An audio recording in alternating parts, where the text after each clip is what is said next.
Midi School. My name's Tom Lansborough. I'm the Ableton Certified Trainer here at the school. Welcome if you're watching this live. This is the fourth, or is it the fifth instalment of our Ableton Live User Group. I should remember that. I am the organiser after all. So yeah, if you're watching this live at home, welcome. If you want to get involved, you can tweet any questions to @Midi School. This evening we're going to be taking a look at Push 2, perhaps a little bit about how it compares with Push 1 and how that relates to the Ableton Live 9.5 update. Thanks all you guys for coming along tonight, really appreciate it. We've got a roaming mic there, so in case you didn't hear before, if you want to ask anything, it is an open forum. It's supposed to be really informal, just shout out, but make sure that for those guys that are watching at home, you just get the microphone passed to you first. Hold it at a reasonable distance from your mouth, speak into it, and yeah, cool. So, has anyone got Push 2 yet? Has anyone got Push 1? And of those that have Push 1, are you thinking of making the jump over to Push 2? Yeah. Yeah? Okay, so maybe if that was a definite no there from Alex. So have you seen the videos that I did on how to sort of emulate what Push 2 does with Push 1? No, I haven't seen anything about Push 2 yet. Okay, cool. Well, remind me at the end and I'll give you some links. I've made like a little device. So one of the main new features of the new Push is the ability to be able to handle audio, whereas the old Push with the slightly older version of Live, you had to drag and drop files into the session view and manage them manually. You could do all your audio management now from this, but you can still do it with Push 1. Actually, I found a way to do it using, PTX on. Found a way to do it, using PTX, PXT. There we go. That user setup for Push. No. There's a third party. It costs like £10, and you can load audio from it into clips. You learn something new every day. Yeah. I'd like to find out a little bit about that actually. Yeah, maybe I could have a talk about that afterwards. I like to use Push to mix tracks on it, but you don't want to have to touch the laptop, so you use that to load tracks on it. Have you seen CliffX as well? Have you ever had a play with CliffX? I'll have to show you that afterwards as well. That's really cool. That's like you can use clips to fire off automation. That automation might be change scale, or it might be create a new track and arm that track, or just stuff that would take a few key commands you can do with like just launching of a clip. But anyway, off topic already, sorry. Okay, yeah, so let's start with just, I suppose, how it looks compared with Push 1. So those of you guys at the front will be able to see that it's a little bit thinner, but it is actually, it's fractionally wider and it's fractionally longer as well compared with the first one. But it is, I'd say, a little bit lighter. So has anyone got the old Push bag? Yeah, okay, so it still fits into the Push bag. It is a lot brighter than Push 1 when it's got the power in, not so much when the power's not in. So you do sort of need the power adapter in if you're going to be performing with it live. You can use it powering off the bus, but as you can see, it's a lot more vivid. Yeah, when the power's plugged in. Where should we start? We'll get some drums going. Okay. The browsing system. If I just go like this and go like this, you guys should be able to see. Hopefully, if I press the right button. There we go. Okay. Whereas before, obviously, you just had the LCD, the old LCD type screen, the orange on the black. It's like full color screen now. It's a lot bigger than the old one, and there's an extra row of buttons up here as well. But you've got just a much more detailed menu. So if we were, say, browsing for some drums, let's just go for the drum rack and yeah.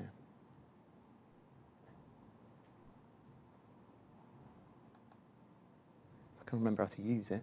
That would help. Oh no, there we go. Right, okay, let's just turn up the preview. So as with other Ableton Live presets, you know, you can audition the drums to see what they're going to sound like. Now, when you install 9.5, you get a whole host of new content with it as well. Now, some of the new drum kits are really nice. See if I can just find one of those.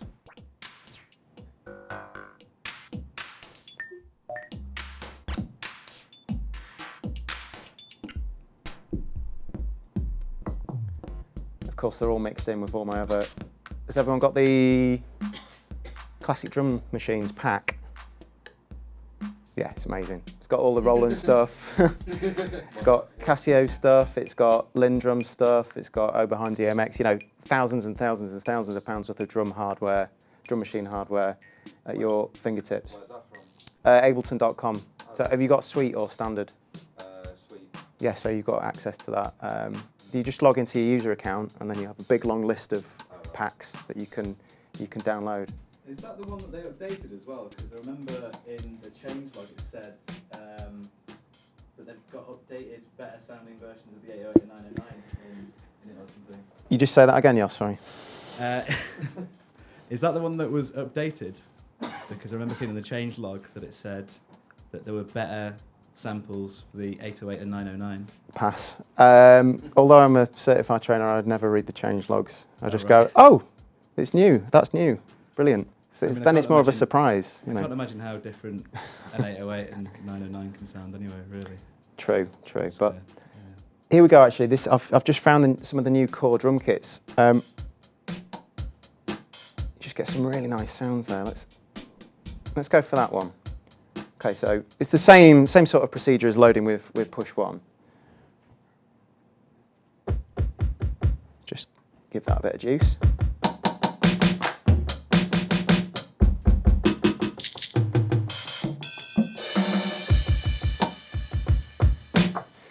Okay, let's decide on a tempo. So you've still got tempo and groove over here. Let's just go for something nice and slow. Getting old now, you know, you need... That's too fast.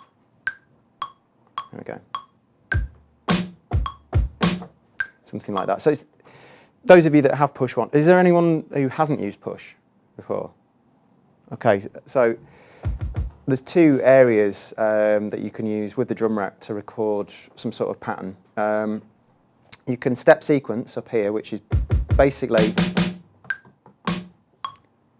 do that, and you get a beat going. The other way that you can record stuff in is just hitting the session arm button and just tapping it in using one of the velocity sensitive pads. So we'll wait till we get to the top.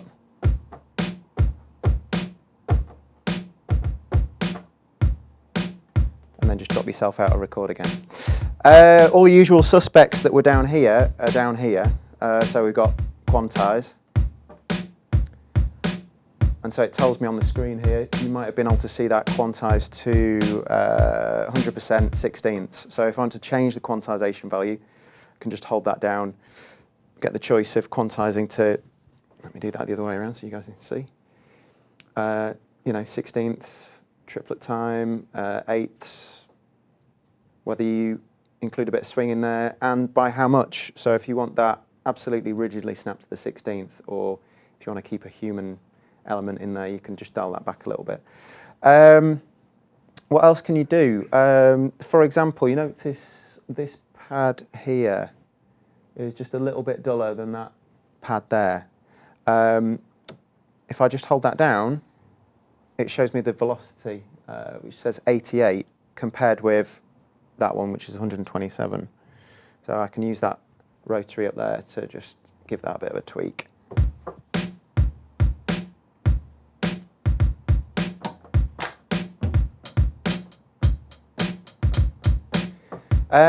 What else have we got from the old machine? Obviously, remember we've got the note repeat. Hit that, and let's go for an 8th hat.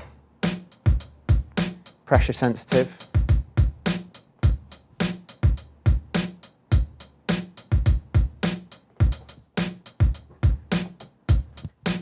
And to tidy it up, you just saw there, you know, you can just turn the lights on and off. It is really easy to get something down really quickly. Have they added to the ability to automate notes?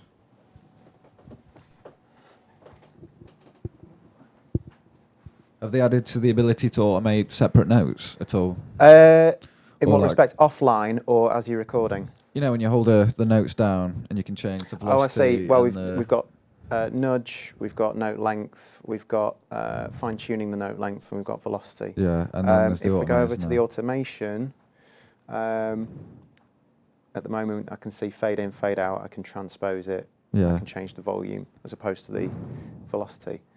Does that answer your question? Yeah. Cool. But that's you guys have probably seen all that before. What you might not have seen, which is pretty cool, if I want to start editing some of the contents of the rack, you remember these buttons here allow me to select different tracks. So here's my returns over here. For some reason, my default set always has a ridiculous number of returns in, which let's just get rid of some of those. You start off with one MIDI track and one audio track, or rather my default set has one MIDI track and one audio track. And we can switch between them using those buttons. But with this being a drum rack, just quickly looking at the software for a minute.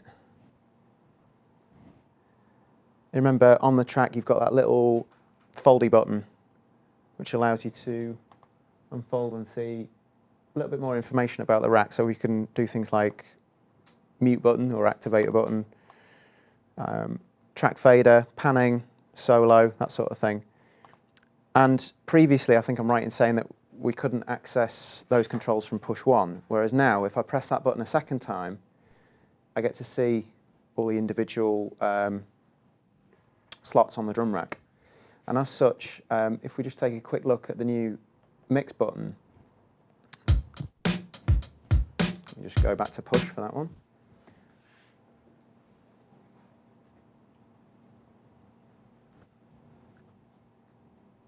Come on, technology. There we go. Brilliant. Just got to remember which is on which. There we go, perfect. Right, so I hate to say it, it's got an almost machine-like display of the volumes now. You see that? So we come to mix. Along the top here, we've got volumes, we've got pans, we've got send levels for each individual track.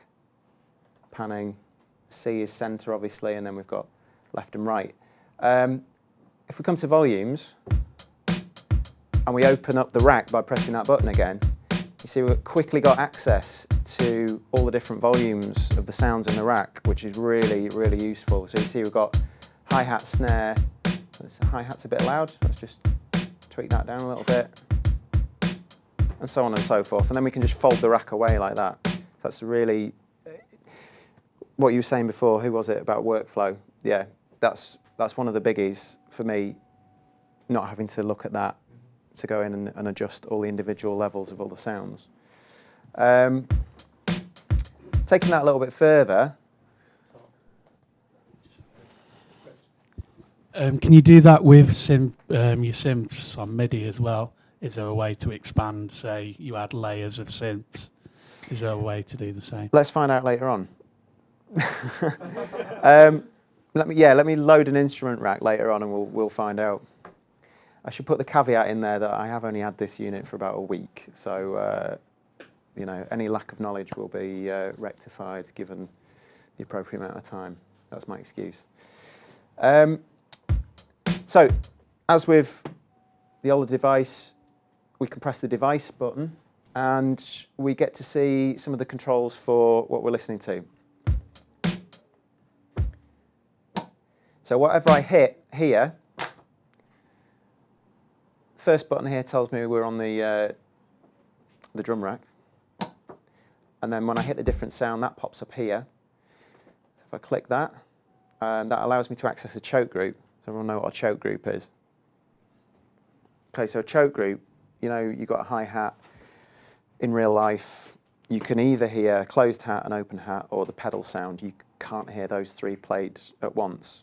In the computer, it's perfectly feasible to have all three of those sounds playing simultaneously. If you want them, if you want it to react as an acoustic hi-hat, you would set each of your 3 hi-hat sounds to the same choke group, and then they'd chop each other off.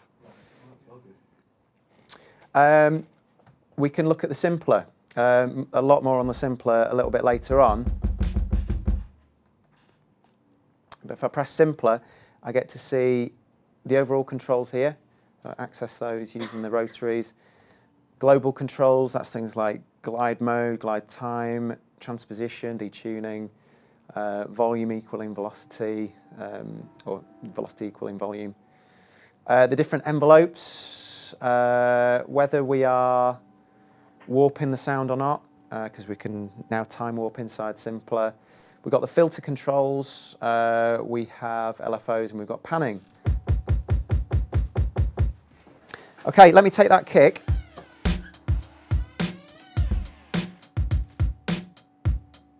Thanks for that, Jos.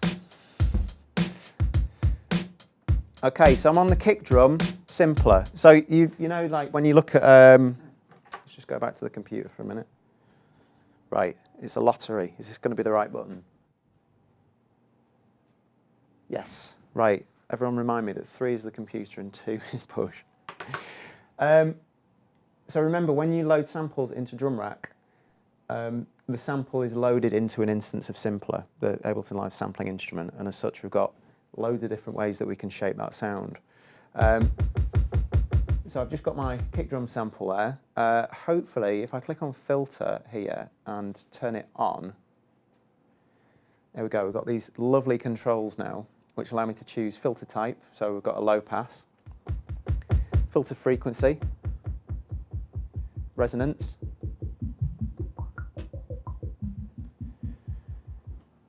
and most importantly, filter circuit. I think my favourite bit of the new software by a country mile is the different filter types. Has everyone played with those yet?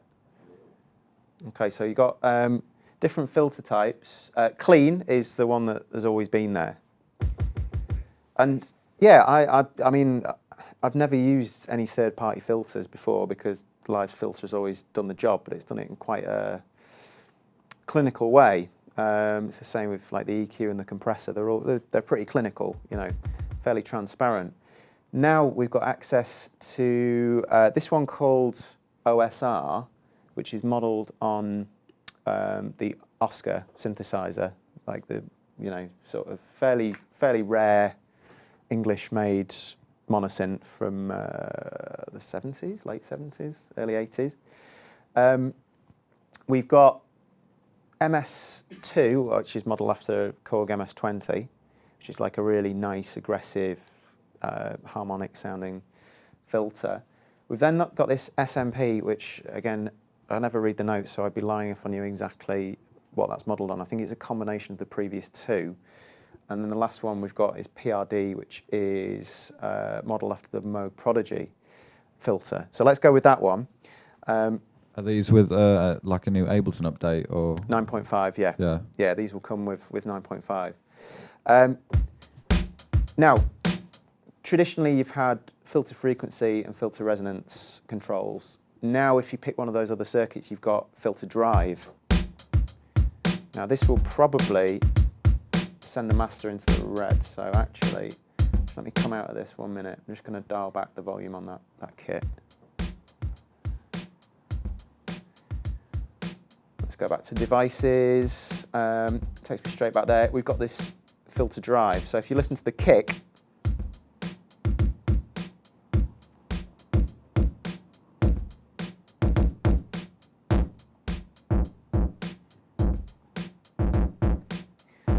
let's just push the level a little bit.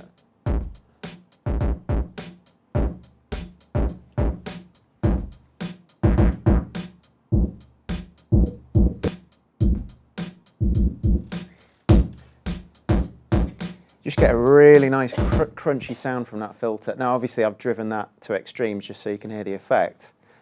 Let's just listen to a couple of other filter types. A little bit more controlled, that one.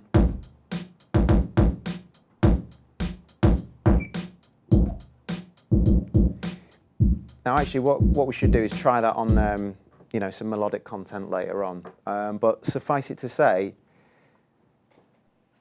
on each of those slots, just experiment with moving it away from the clean circuit. Just go for one of the other circuits, and even if you're not doing any filtering, let's just solo that kick.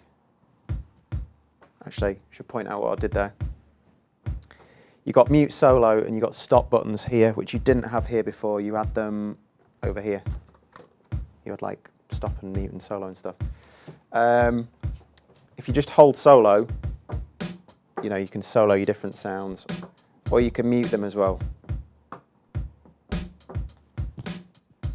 And it's the same with full tracks as well. So, but yeah, we'll look at that in a moment. But suffice it to say, yeah, if you load up a different filter type, you just give it a little bit of drive. So I'm going to do that for all my sounds.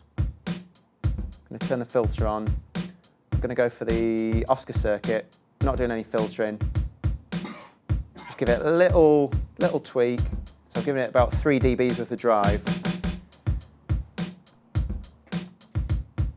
Turn the filter on the snare now.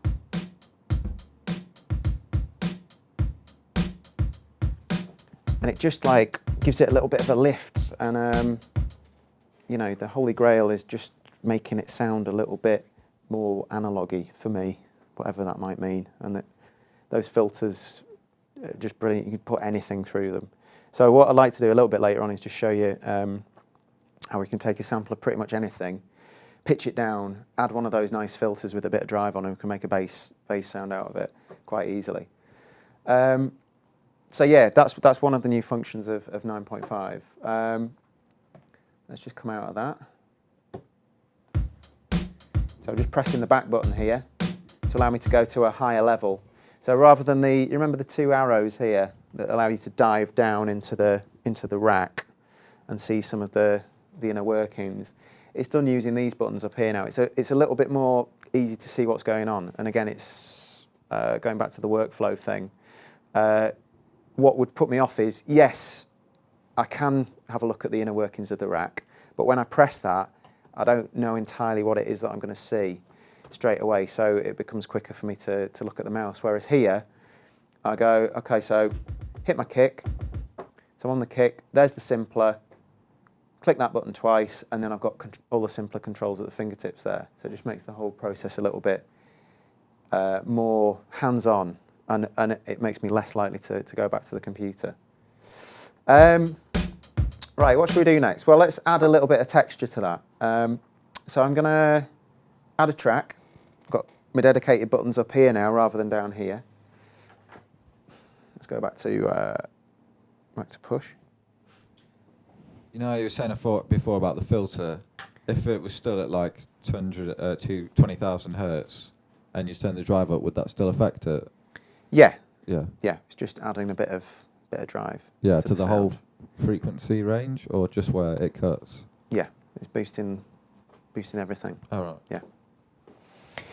Yeah. Right. So you can see that there, not entirely clearly, but the 3 different types of track that we've got: MIDI track, audio track, return track. So I'm going to create a MIDI track, and now I'm going to come to the second rotary control. What I'm looking at here is user files, and user files is anything from the places section on the browser. So I've got access to user library, any presets that I might have created and saved. Sorry, just on that, I think one thing I found on mine, and I didn't know whether it was a bug or not, was that when I went to add an audio track, it wouldn't let me browse to my places. That is because, remember, the way that Push 2 handles audio is through a simpler device, and a simpler device requires a MIDI track. So if you browse for a MIDI track, then that will give you access to your places, if that makes sense. I'm just being thick, I don't get that. I'll show you now. Okay. I'll show you now. So I'm creating a MIDI track, but I will be browsing for some audio. So I'm now looking for... Because it's a simpler. Yeah, yeah. That then lets you find it. So can you not just load audio? You can't just load an audio loop, I think I'm right in saying, directly that's right, into a slot. You load it into a simpler first, and then you manipulate it through simpler. Yeah. So So you can't that's, load it as a clip. you can't load it as a clip. When you load it into simpler, the default state of simpler is to have that sample warped anyway. So all you would need to do is program a note on C3. We'll have a look at it in a minute, but you program a note on C3 to play that sample back at its original pitch in sync with everything else. So if I just find a drum loop, now my samples are appallingly organised. You would have thought I'd done some preparation for this, but no, sorry about that. Let me just find some drums. All right. Simpler, you know, before when you played it at different pitches. Before when you played it at different pitches, it would play the audio back at different tempos, but in Contact you could like lock it in so it'd play at different pitches but the same tempo. Have they brought that in? Yeah, that's what I was saying. The default state of simpler now, you load a sample in, and rather than it, just wait for these guys to come back in. Rather than it behaving like a sampler classically would, where it changes the speed with the pitch, now the speed remains constant whilst the pitch changes. Right, I've got some freebie samples here from Music Radar. Has everyone been on Music Radar? No. For all those samples? Sorry, Just Tom. When you load up an audio clip inside the simpler, can you choose between different warp modes? you can do. Let's find out if we can do that from push. I'm not sure if you can do that directly from push, but Okay. you certainly can. The default is beats. From the simpler. Okay. Yeah. I think you can. Can you? Yeah, top left. Or tempo, yeah. Recognise that one? Where's my favourite one? There we go. Right, okay, so I'm just going to click load on that. So, track one, there's still one of my new core library drum kits. Over here, cool, we're already on push. We have, there's my sample. So the original tempo of this sample is 100. I'm working at 105, so hopefully you can hear there. Maybe not, let's just go back to browse. Let's just listen to a preview of that, if it lets me.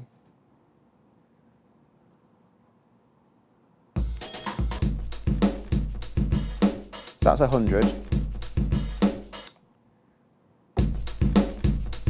Here it's a little bit faster. It's now playing back at 105. And to answer your question, Alex,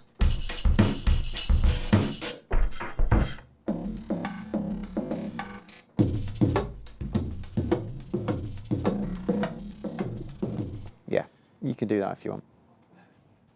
You just pass the mic to Craig. Thanks. So are the blue points just the markers on the sample?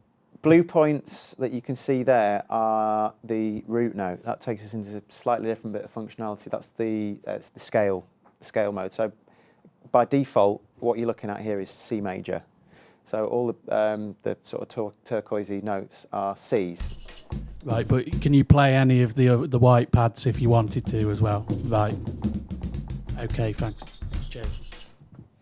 Yeah, so the note C3, which is that one, triggers the sample back at its original pitch, and obviously higher than that and lower than that. If you want to change the scale, you can do. There we go. What you can see, using the buttons here, you choose your tonic or your root note.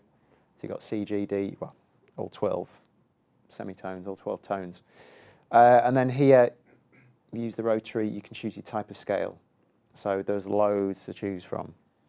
Most of them I've never heard of before. And is that you can do that per track? So if you wanted a different, scale on one track to the other. No, that is a global thing. But then I'd say, why do you want to have different scales? Just because I'm awkward more than that. I wouldn't probably. Another new update. The scale is saved with the project. So if you're writing something in, I'd say D Dorian, save it. Next time you open it, push will open in D door and it won't default to C major unless you start something new. So this is where the fun begins. Now, let's say scenario number 1. You just want to imagine that as if you had just dropped it in as an audio file directly into session view.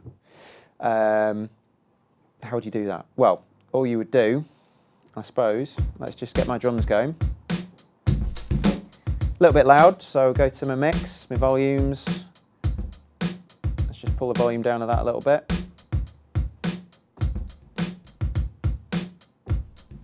Just want to use that to add a little bit of texture. I don't want it taking over.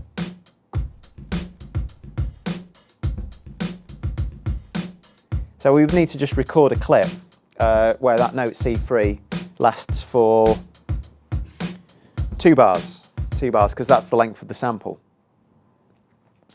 So you could do that live. I'll just do it live. So what I'm going to do is go fixed length.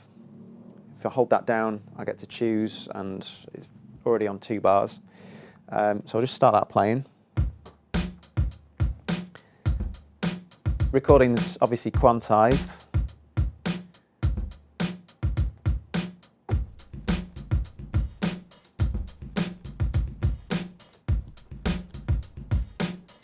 And there we go. If I just move back over to the computer briefly.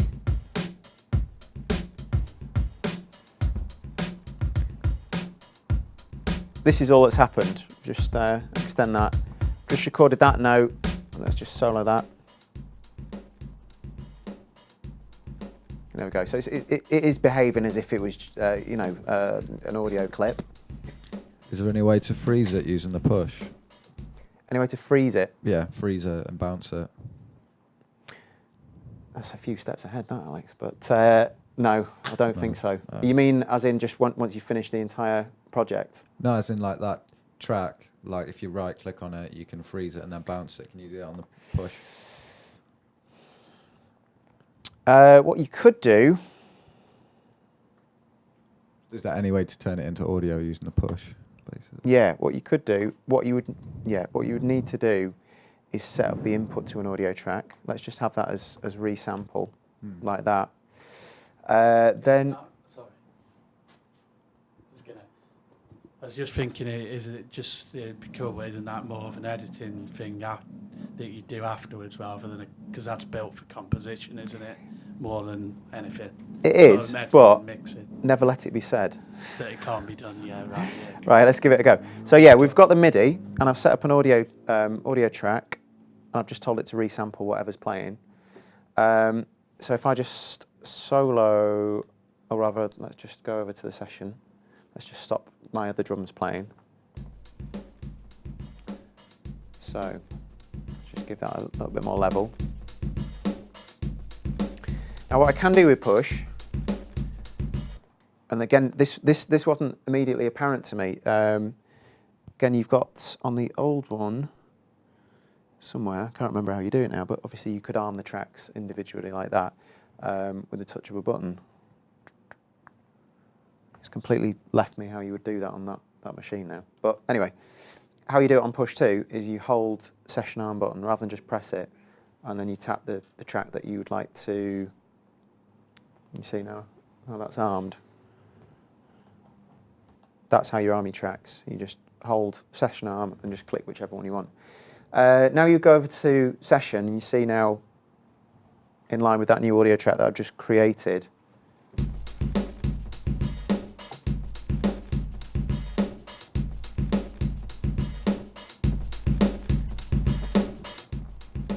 I've just taken a recording of that, and if we wanted to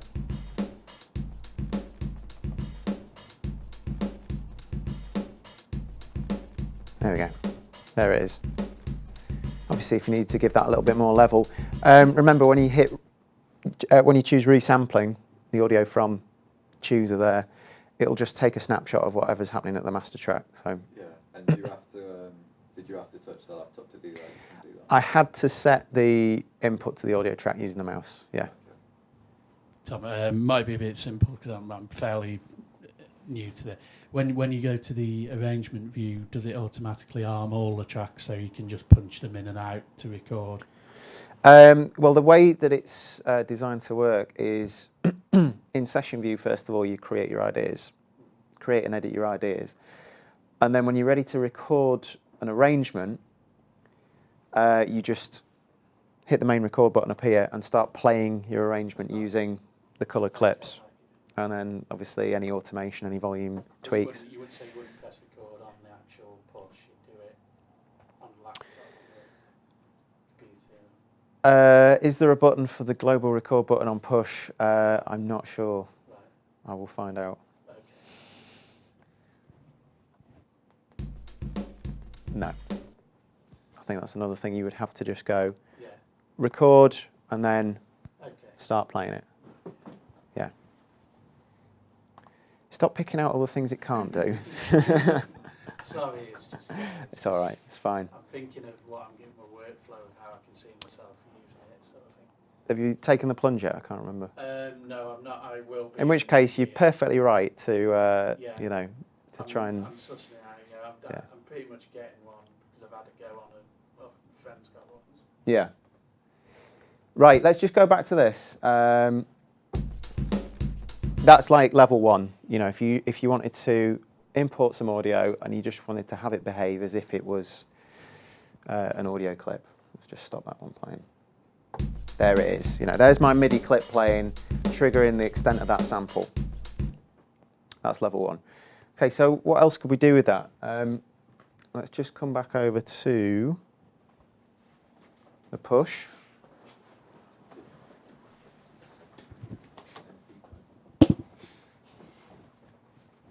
Yeah, just another question about simpler. Is there anything besides the filter, the new filters that you can use? Is there anything that's new in simpler besides that? The warping. The warping, yeah. Obviously, yeah, the warping. Yeah. The only reason why I ask is that that's probably the device that I use most.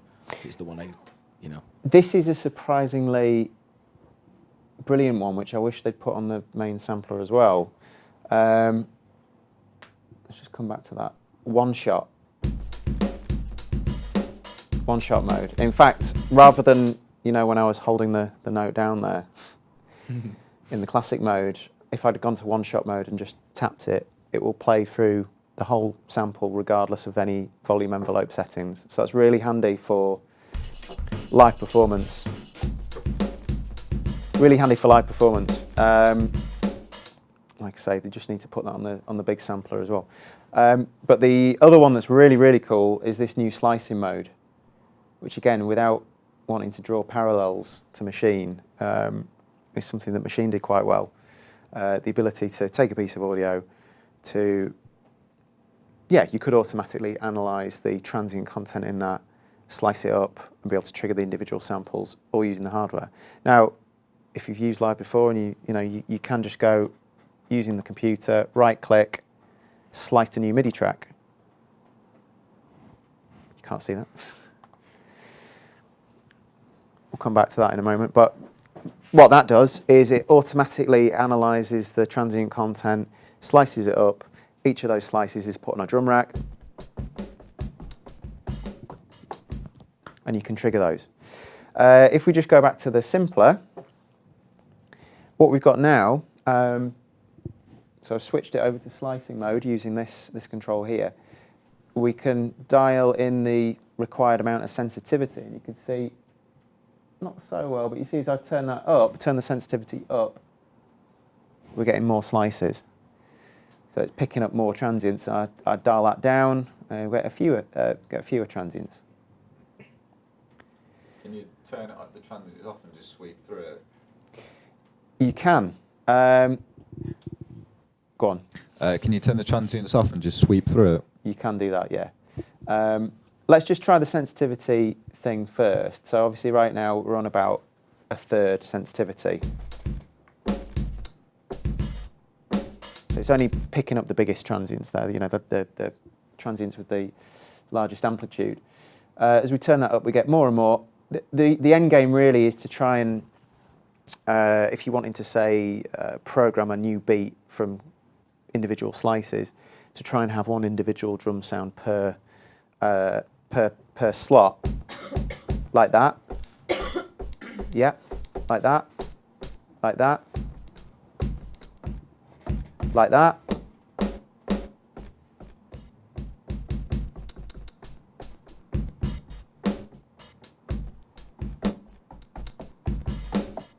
So that's pretty much got it spot on. That's pretty much one sound per slice. Go on, I can see you, Richie. Can you set up a choke group for the simpler as well, right now? So every Let's have a look.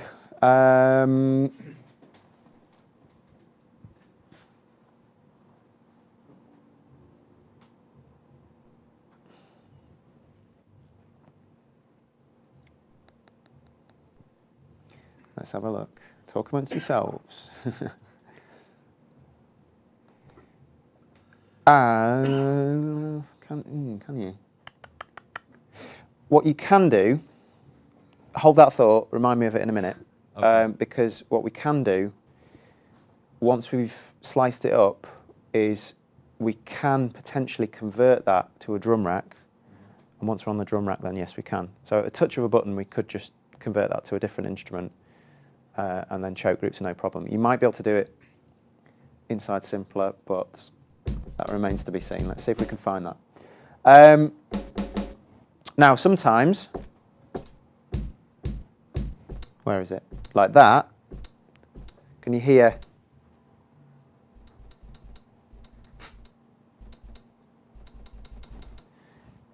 We just got the very start of the next transient in there. So it's great, but it's not infallible all the time. But what we can do is the next slice. There we go. We can just use the nudge control. That still needs to go back a little bit. There we go. There we go. So we're not, we've not got one slice that's got half of that and half of that. We've got, each individual slice having one whole sound on there, nothing more, nothing less. So what that means is now we could, where's my snare?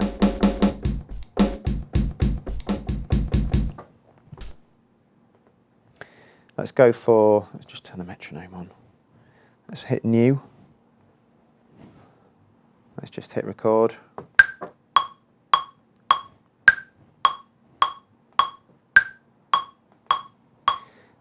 If you hold shift, I think I'm right in saying, and turn the master volume. That's your metronome volume.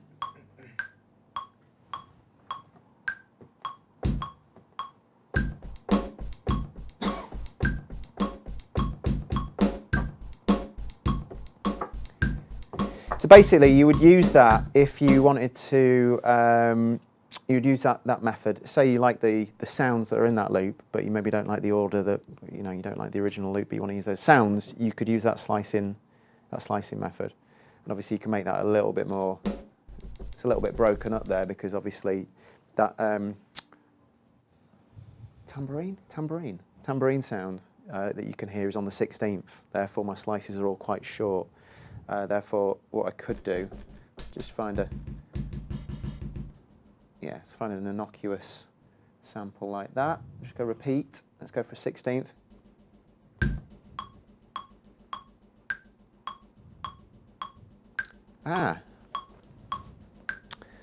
Playback mode is monophonic at the moment, so I'd need to change that. Go on, you look like you want to say something, Alex. Can you use the step sequence for notes with the slicer? Yes, you can. I'm glad you asked that because I found that out about 5 minutes before we started this. If you press layout, then you get like an almost drum rack type layout.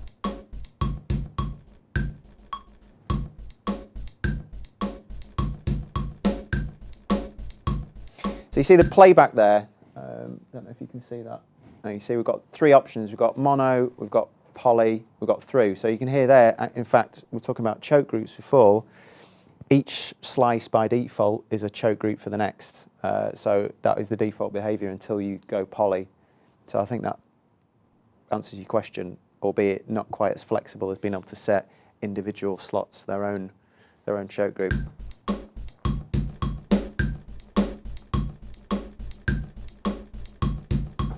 Make no mistake, I prefer the original loop, but I just wanted to show you what is possible to do with it.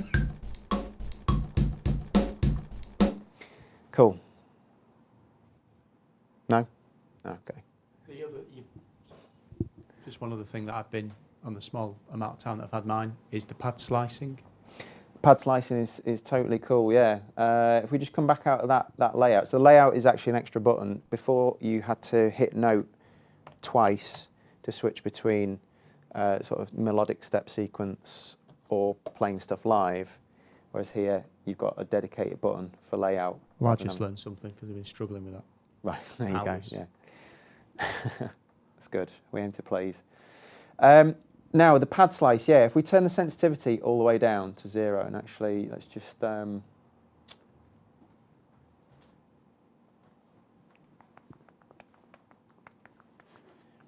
let's just load a different sound, because that is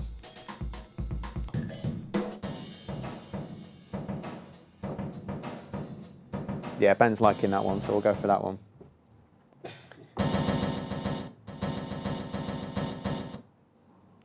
No repeat. Cool.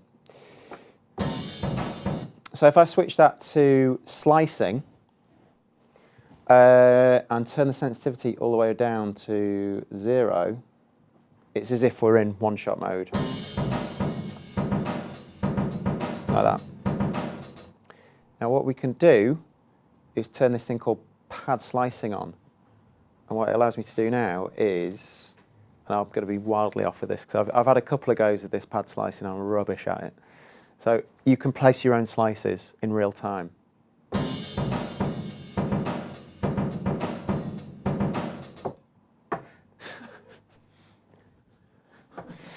And now,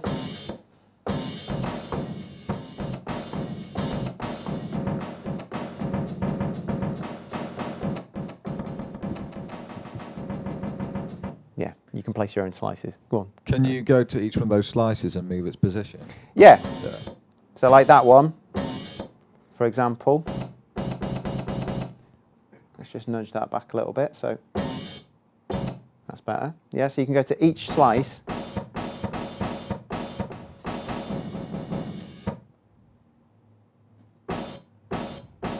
Oh, right. And changing the start of one will change the end of the other. Yeah, they're all sort of like interlinked, Oh, right. interjoined. Yeah. Cool. But yeah, that's really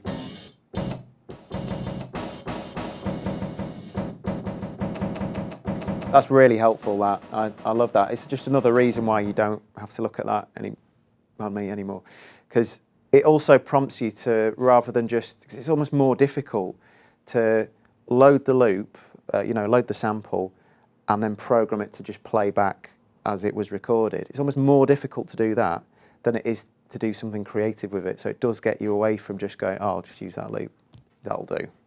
It prompts you to do something new with it, which is really cool.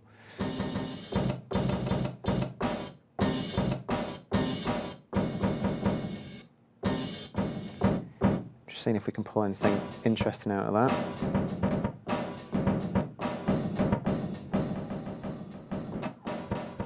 There's no like hi-hats on their own there, is there? Oh, hello.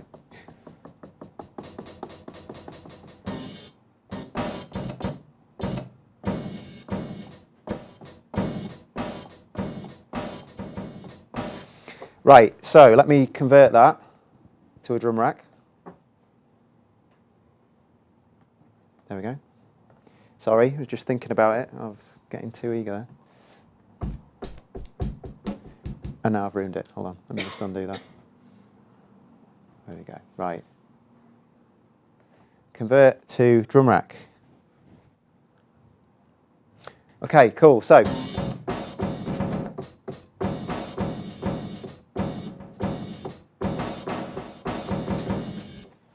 right, so you all remember with the drum rack that you can have each of those slots with its own unique device chain. So, for example, I could take the EQ the bottom out of that hi-hat without affecting the rest of what's going on. So if I specifically select that slice, click on slice 15 there, and go to add device, I'm just going to load the EQ. So I'm going to go audio effects, going to come over here, going to go EQ, EQ8, and let's just load that. So yeah, that has loaded it directly onto the hi-hat. Everything else is left unaffected. A biggie for me in terms of workflow again and not having to use the computer is how it handles EQ8. Before it was just enough of a hindrance using this with EQing so that I would go back to the computer because I love Live's EQ and it's really easy to use, and the Alt shortcut where you can adjust the bandwidth of the cut or boost as you're going along. Whereas this has made it a little bit more feasible for doing it outside of the box. So rotary control number 1 is your band. Obviously you've got 8 bands, EQ8. Number 2 is your filter type, potentially, or 2 is whether it's on or off. 3 is your filter type, and then you've got frequency, resonance, gain, and scale, and then your overall output gain. So, for example, band 1, turn that on, straight away it's a high pass. You can see it very visually tells you whether it's ×4, which I think is 48 dBs per octave, or a normal one, which is, I think, 12 dBs per octave. And then just take the bottom off that hi-hat straight away. So let's go for the snare.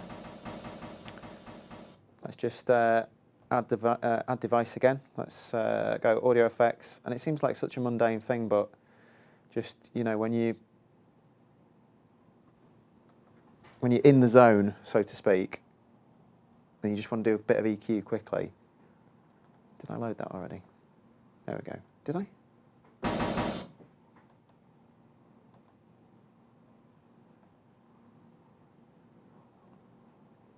You don't want to be looking back over at the computer. Like, I know, Neil, obviously you're into your hardware. Who else is into their hardware? To be honest, I just can't get into the flow of making music with a mouse and a keyboard, personally. Exactly, yeah. So you don't want to then be looking over at the computer to do a bit of an EQ tweak. If you like, that obviously needs a bit of the middle taken out or what have you. If you can stay out of the box, then brilliant. So on that one, straight away we'll go a little bit of a high pass, not too much. And then we'll move over to the next band. Can everyone see that okay on the screen, yeah? So we've got a bell filter. And yeah, I'm going to just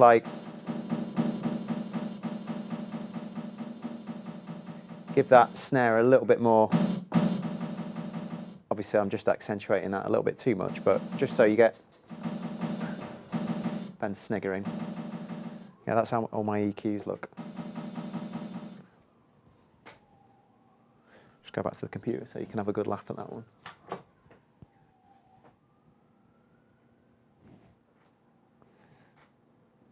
There we go. Let's just go back to that device. So now I'm going to go to band 3. It's on. I've got a bell filter.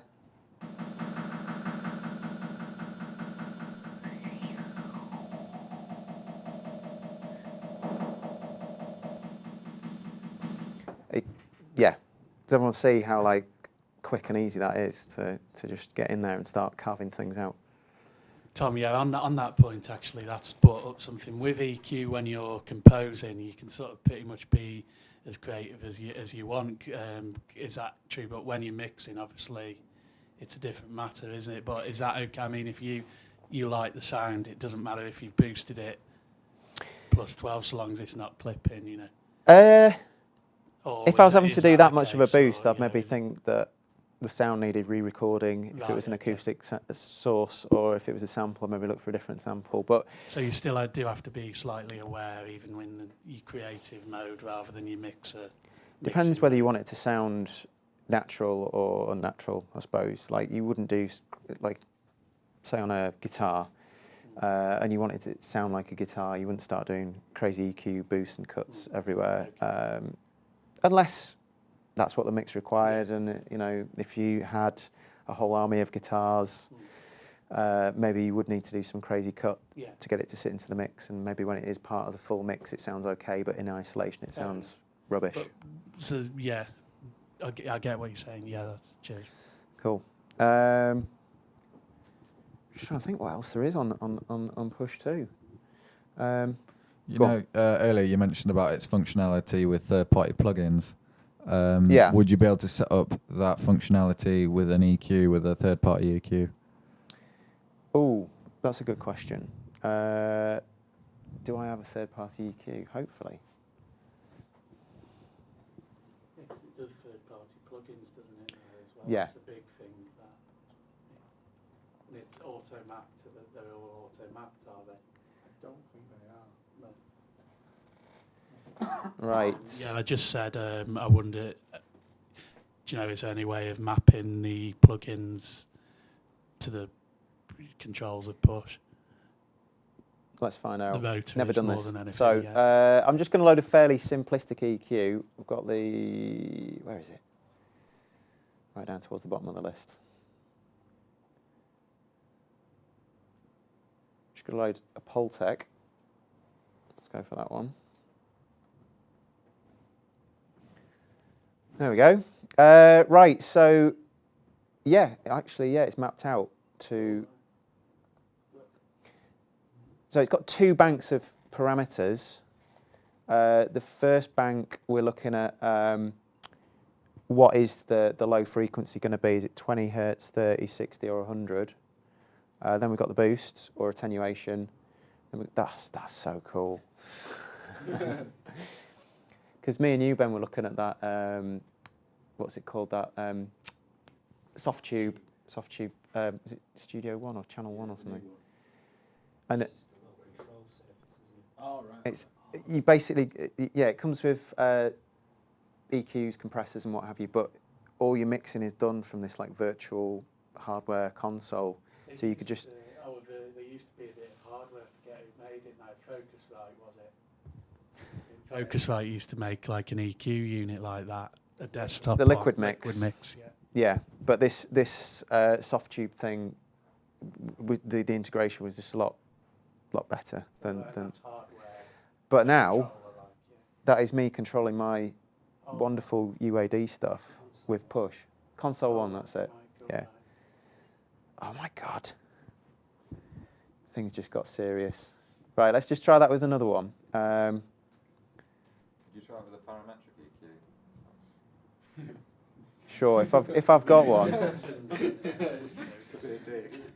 deliberately being obtuse there. Right, Try it with equality. a bit of emulation. Equality, amazing EQ equality. Although, not necessarily if you've got live EQ. Yeah, so the thing is, you load it and you see the first 8 controls. If you press the equality button again, so all your devices in the list come up and it's your top level buttons here, which you can access them with. So this is the fact that it's the drum rack. Then we go slice 3, and then I've got the instrument, and then I've got, well, I added an EQ8, then I've got the Poltec EQ, and then I've got the equality. So what have we got available to us? So if I just press that again, this time we've actually got 7 banks worth of controls. We have bypass, off, on. Well, that's not behaving itself. And then we've got, well, we've got output gain, mode, digital, linear phase, analog, what have you. Gain cue interaction, scale, shift. Let's see if we can find some of the filters. Here we go. Okay, so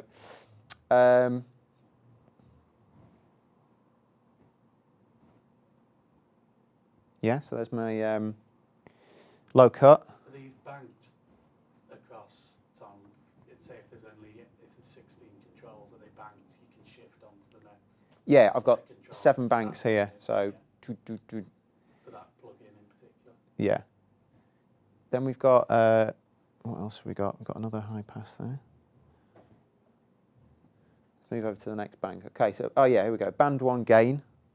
That's obviously a shelf. Frequency. Q.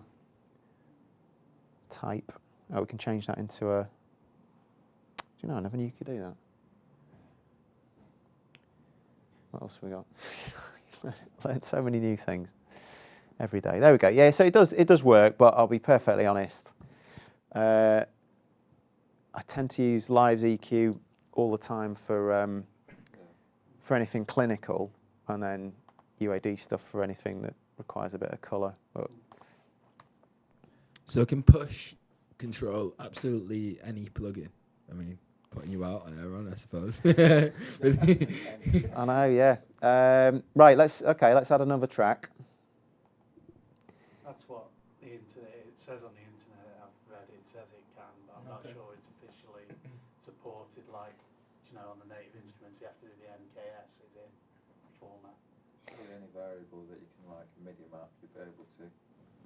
Right, this is how it works. So, Minimoog, one of my favourite little plugins. Again, before we do anything to that, if I click on the Minimoog, I get to see the banks of controls again. So, you know, you don't know what these banks do until. Shall I leave it on? Yeah, I'll leave it on that so you guys can see what's going on there. We've got overall volume. You can see the top right of the device there. We've got glide amount, portamento. We've got global tuning. What else have we got? Voice detune. A couple of other bits on that first page. Bank 2, what have we got there? Don't know what that is.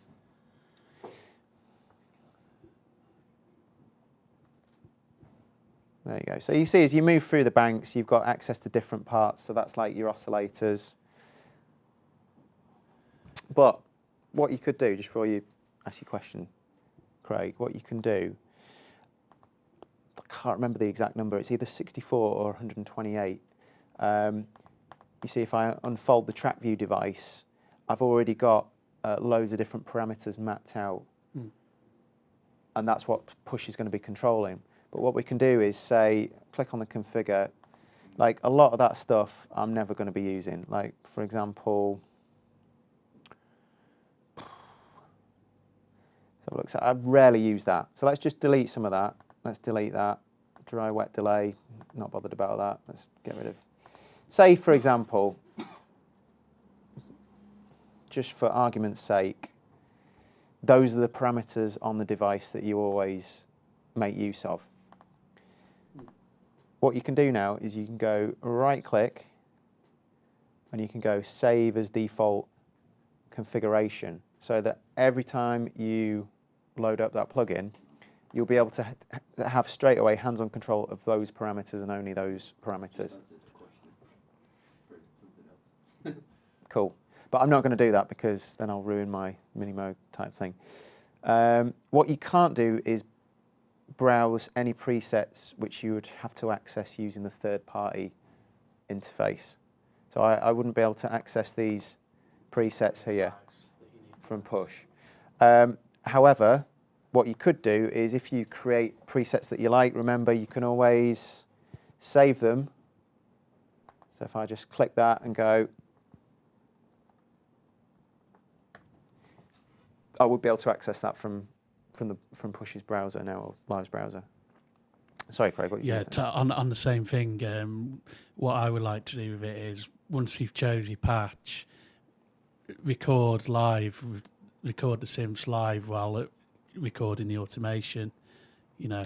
Yeah, okay. Twisting the various encoders, you know, modulation, stuff like that, like you'd play a synth live sort of thing. Okay.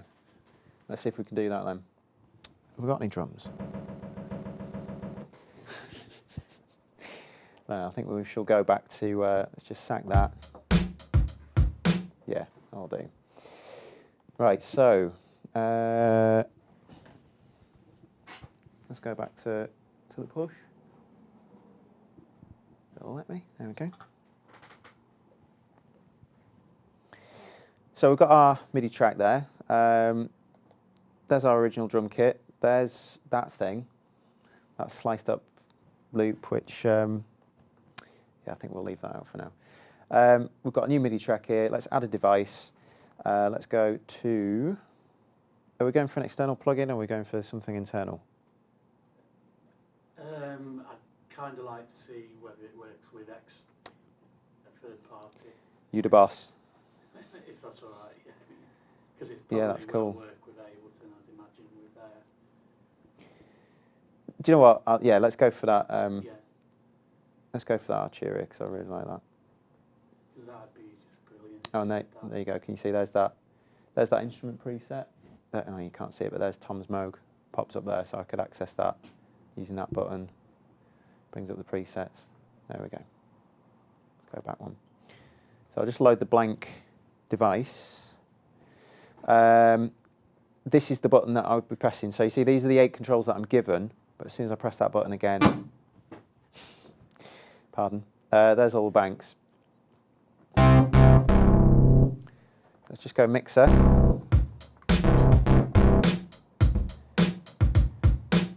What I might have to do, Ben, is add some sidechain compression. Actually, that's another thing. Let's see if we can choose a sidechain input from push as well. So it's a bit loud. Just going to turn it down a bit.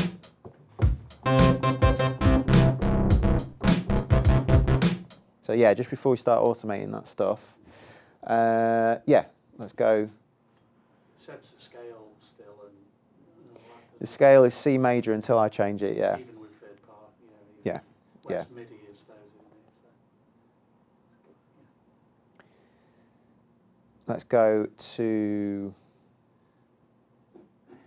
compressor.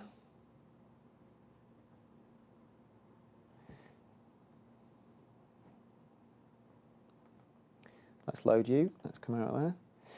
Right, now can we press the compressor again? Oh, there we go. There's the side chain. So external input on.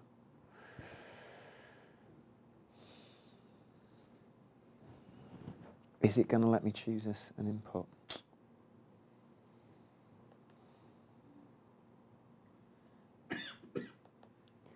No, it's not, unfortunately. Okay.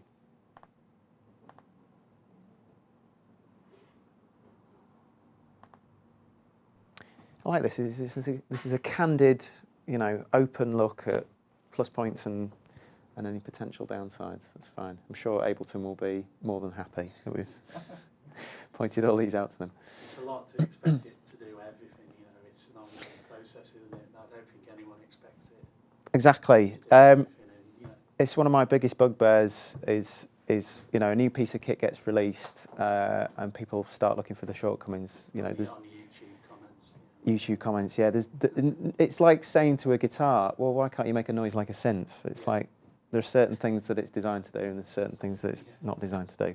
It's like with anything, Nothing's perfect. you don't get a 3G signal for 30 seconds as you're driving through somewhere and it's like this rubbish iPhone. I hate it. Such is life. Okay, let's just go back to the compressor button here, which allows me to look at the sub-menus, the banks of controls, also lets me go back up to that higher level. So it's just, again, replacing those 2 arrows there. Let's go back to the Mini Moog. Let's find something relevant. So hopefully along here somewhere will be a filter. But like I say, the first time you load up your Mini Moog, you go to your computer, you choose the parameters that you're going to want control of, and then you don't have to aimlessly search through these banks like I'm doing.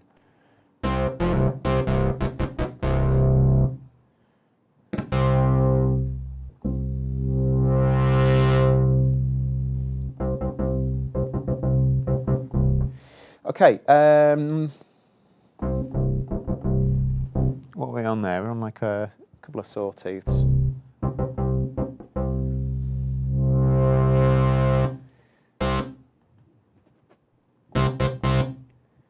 just looking for volume. Here we go.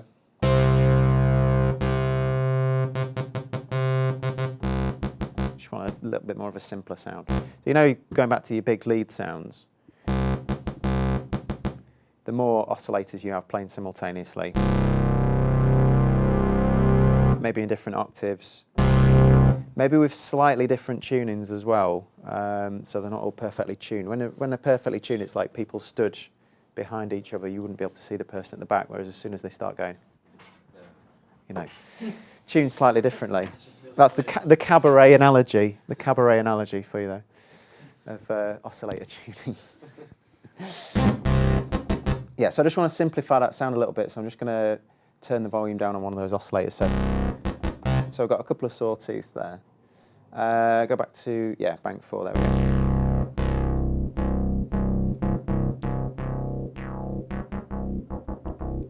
So yeah, pulled the cutoff down a little bit. Turn the what's called the emphasis, filter emphasis, which is resonance. Obviously, with all your third-party stuff, all the parameters are maybe going to have a slightly different terminology to them.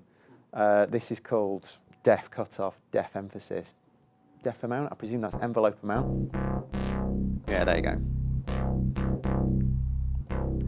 Attack on the envelope. So what I'd be inclined to do is do maybe a nice little step sequence or melodic step sequence version of this. So I'm going to go layout, and your ribbon controller chooses which octave you're going to be playing in. Now before I do that, I'm just going to select scale. So I'm just going to go scale. What scale should we have? D-Dorian. Right answer. D-Dorian every time for me. Why D-Dorian? Because it's the one you love. It's the one I love, but it's just all the white notes. Easy peasy to play. As with the drums, we can just start hitting some notes and we'll get a 2-bar loop straight away, I think. But so this section at the top here allows you to select the length of loop. If you just double tap, you can just see that one particular, in this case, half-bar section. So each, that's a little bit low down. Let's just move up a little bit. Let's go up a bit more. Next octave.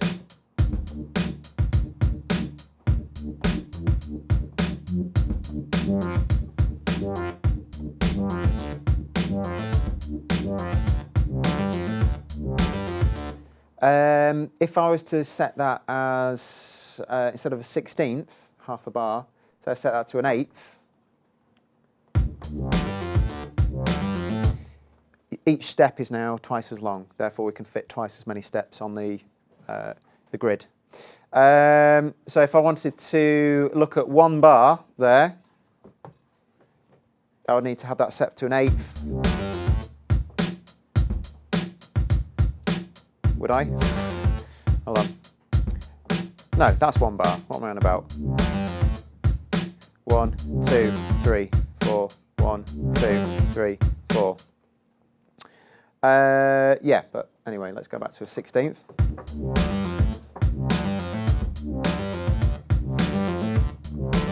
What I'm going to do, just so we can hear the effect of modulation over a slightly longer period of time, I'm just going to press the double loop button. Do you have the slider, the ribbon? Is that you can go up and down octave just by moving? That's handy. So yeah, I just noticed you were moving up and down octaves by using the touch fader. That's pretty handy. So yeah, when you're in step sequence mode, it allows you to do that. Brilliant. Right.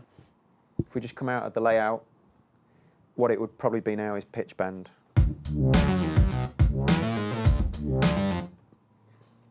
Let's come out of scale. So now I have, was it a 2-bar loop now? Yeah, let's just do something slightly different in the 2nd bar, just so.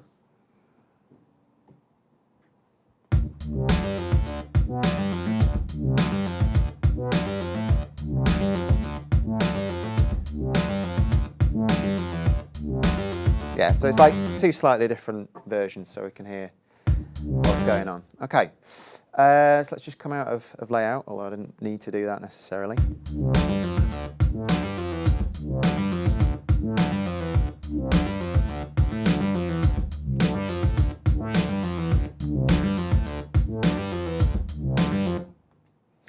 Need to also make sure that that button's on. I usually, I'll be honest, rarely do I record automation to a clip when I'm in session view. It's just the way I work. Usually leave all my automation stuff to the arrangement side of things, although I am sort of getting more into that just because you can come up with some interesting stuff. Yeah. I think what it is with me is because I'm a DJ, you know, probably not on a great level, but for years, and I like just doing things live and messing around with tweaking stuff, you know, and Yeah. knocking things on. Well, doing yeah, this. it's churlish of me to not do that because obviously that's what it's designed for. So, yeah.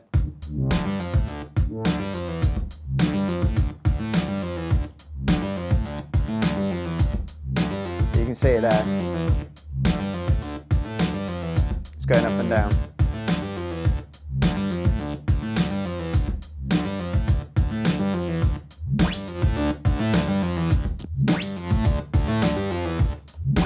You can just add as many layers of that as you want. Obviously, if you don't like that,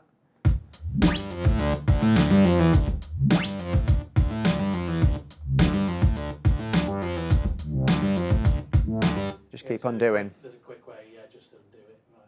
Yeah. So is that step automation, or is it just?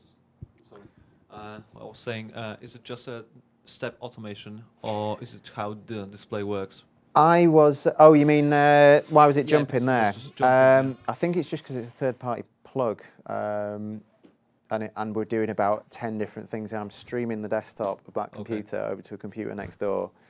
I think it's probably just struggling a little bit, but no, it does move smoothly. Although that's an interesting point. Let's just move the filter envelope down there. Let's go to layout.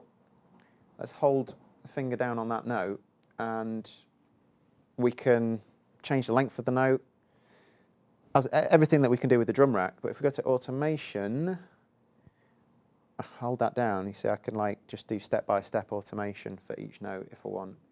So like that one.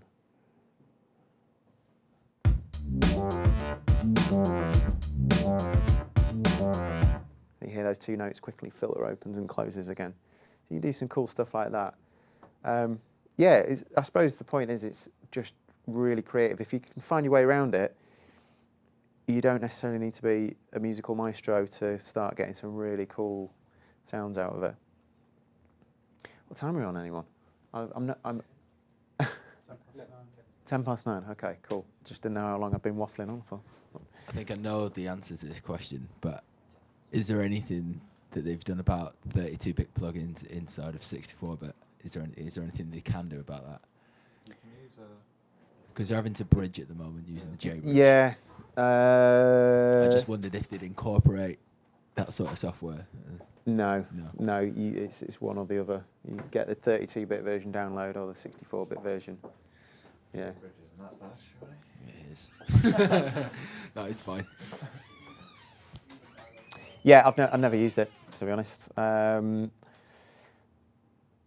Yeah, started to move over a little bit more to the hardware side of things, so I'm just trying to get away from plugins without meaning to sound like a, you know.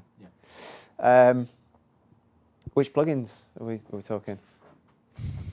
Just I don't know. There's just various ones that I've got in 32-bit that I can't get in 64-bit, and it would have just been nice. But Yeah. They've done a 64-bit version now, yeah. Silence, yeah. Yeah. I mean, it still works though with JBridge. yeah, but the only problem is like it's certain 32-bit plugins with JBridge. You can't automate. Oh right, really? Yeah. That's awkward. Yeah, that's awkward. Yeah, talking of that sort of stuff, I suppose we should talk a little bit more about a couple of the other features in 9.5. Talking of which, one of my favourites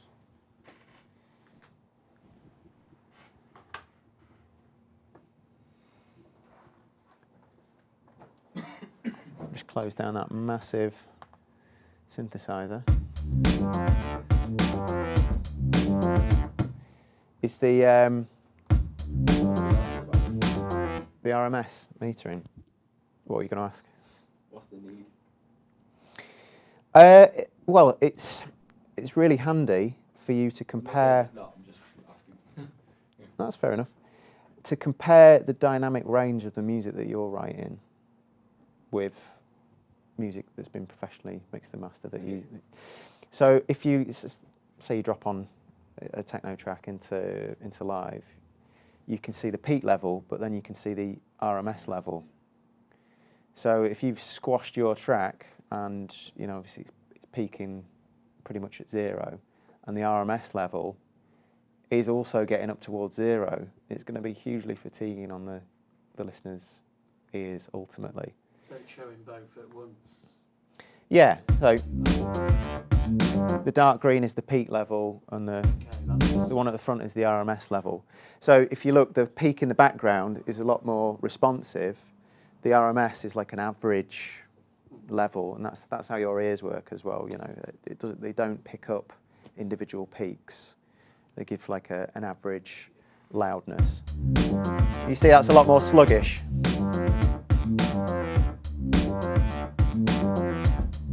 So obviously this is all rule of thumb stuff, but finished techno master RMS level is generally, I think, somewhere between -8 and -10, there or thereabouts. So you see at the moment, mine's about -18. So if and I'm just going to turn this down so it doesn't sound completely horrible in here. If I get my limiter, just for argument's sake, drop that on the master. Just go like that.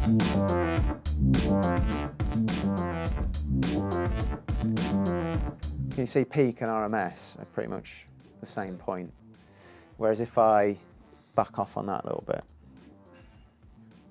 it's something that you should take into consideration during the mix down stage as well. But if I just back off on that a little bit, you see how much work the limiter's doing now. It's just, not doing any more than about 3-4 dBs worth of work, and RMS level is hovering sort of, it's maybe still a little bit too high, but there's still a bit of space in there compared with that where you're being shouted at. So that's you. There's a cool little plugin that you can get called by Sample Magic called Sample Magic AB, which is similar to that. Yeah. Yeah. Yeah. So again, it's all about comparisons. If yours is if your track is sounding and looking as good as something that you look up to, then you're onto a winner. Yeah.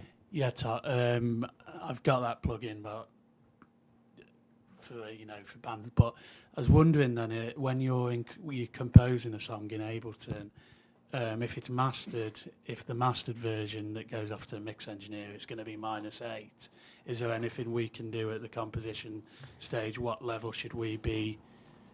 Say if that was -8, that we should be keeping it below. If we're producing a techno track, for instance, and it was -8 was a standard mix. Well, ultimately, level. Mastering engineer is the last point in the chain, and they'd account for a lot of that final RMS level to a certain extent. So we just, be as creative as we can without it peaking. Without squashing everything. Yeah. Without squashing everything, because, like I say, mastering engineer can always squash it if it needs squashing. Right. I find that the kick is always the start point. So it's the meter for everything else, isn't it? I mean, in terms of peak level, I'd always start with my kick drum peaking at about -10, -8. Yeah. Right. You can always bring stuff up, especially if you're doing everything in the box. The kick was at -10, roughly. Yeah. By the time you've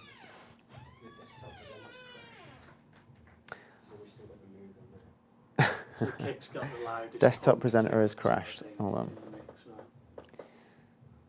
Okay, let me see if we can just sort this out.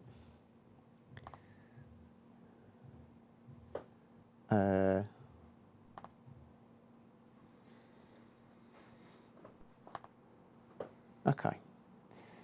No idea. Let's not worry about that. Basically, guys, we've got this cool little bit of software. I think it might be because my internet connection has dropped, unfortunately. Got this cool little bit of software called Desktop Presenter, and I can wirelessly across the network send my desktop to that PC next door, and that's what we're using to stream live to YouTube. However, it relies on an internet connection, which we appear to not have now, unfortunately. Hopefully, they've got still got one next door. Cool. Okay. Well, that's the main thing. In which case,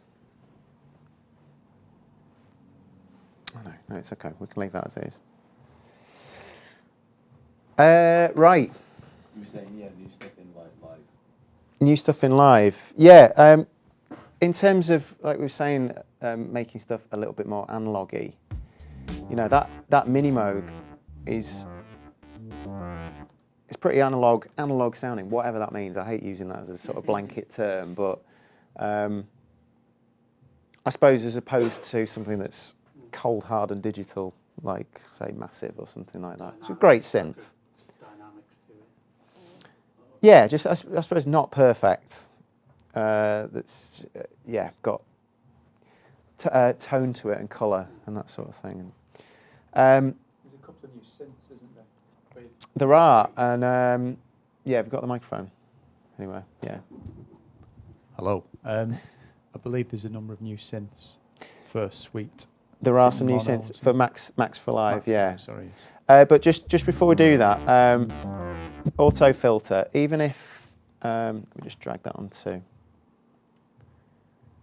There we go. So, for those of you watching at home, auto filter downstream from the Minimoog. And let's just get rid of that sidechain compression. If I wanted to add a little bit more colour to that synth, I could do that using Live's auto filter. I just can't get across how cool these filters are. They can go on anything.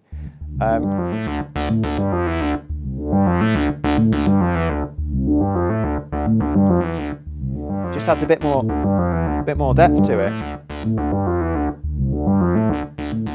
Ultimately, you might need to, add potentially a gain plug-in utility downstream from that just to rein in the overall level, but you'll have just added this extra bit of colour, this bit of warmth. I just absolutely love them.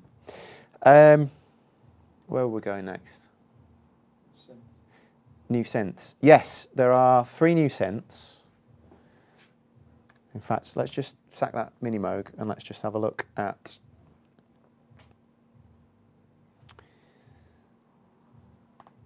I'll just keep the MIDI there, so we've got something to trigger it.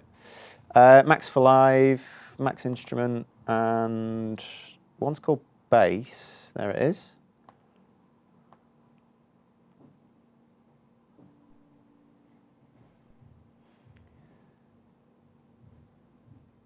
Cool. So let's see what that sounds like.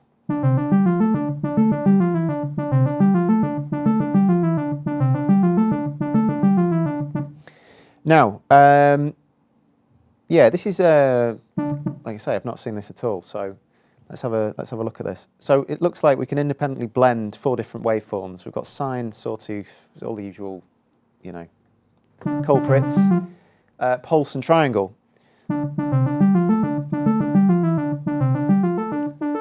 Plus a triangle sub. So there's our sawtooth. Sine.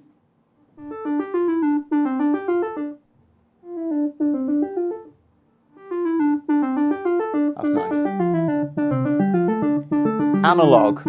This sounds like a control for me. So all that's doing is it just introducing like a bit of slop. Yeah. Sort of pitch movement. We've got pulse width. So we've got Game Boy.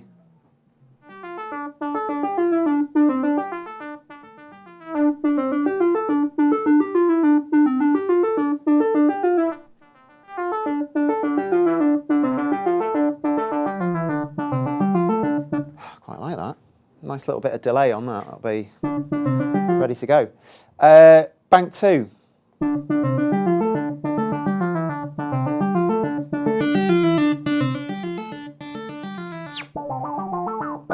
Hello. On all of the filters, you can now like push resonance past 100%, so they sort of like you get a tone from them. Apart from this one, which goes up to 100. But all the filters on Simpler and the standalone auto filter, you can push the resonance past 100, and you can get it to just self-oscillate and get that really nice screaming sound if you're into your screams.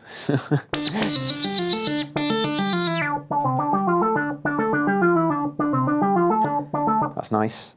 So we can also, what else can we do there?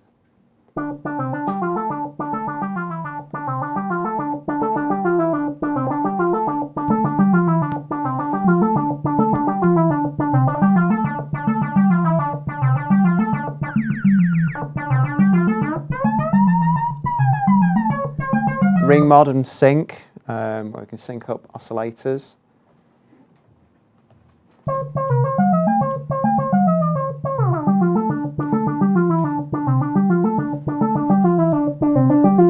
That's got drive on the filter as well. We've got an envelope on the filter. We've got different types. Yeah, so don't want to go through all the different parameters, but suffice it to say, that's a really nice sounding synth. We've got LFOs there. We've got access, as you would expect, of all the parameters that you can see there. We've got access to those from the front panel at push. I'm just itching to add a little bit of delay to that though.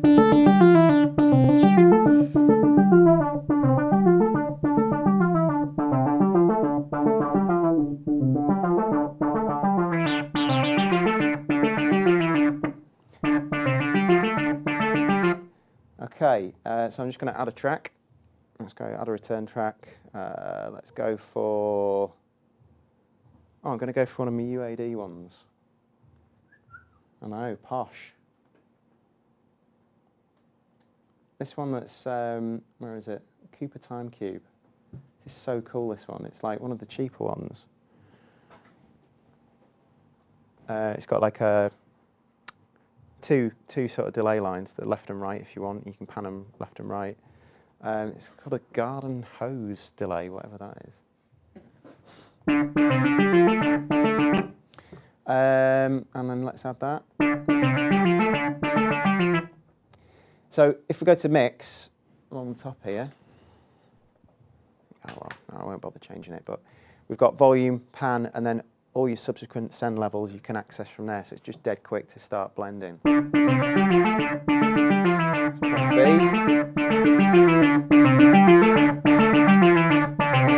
Let's go back to the time cube.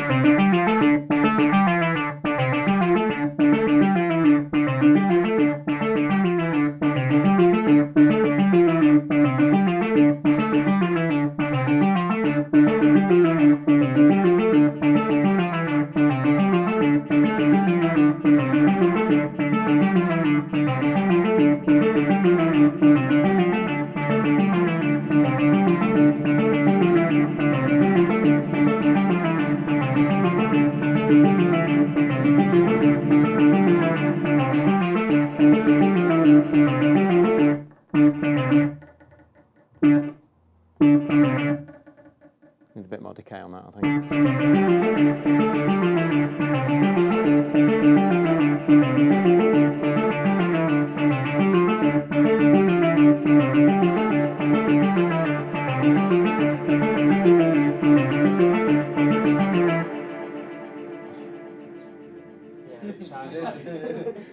Yeah, it sounds like that's like almost a bit of a trance. That's the killer delay. Do you rate UAD?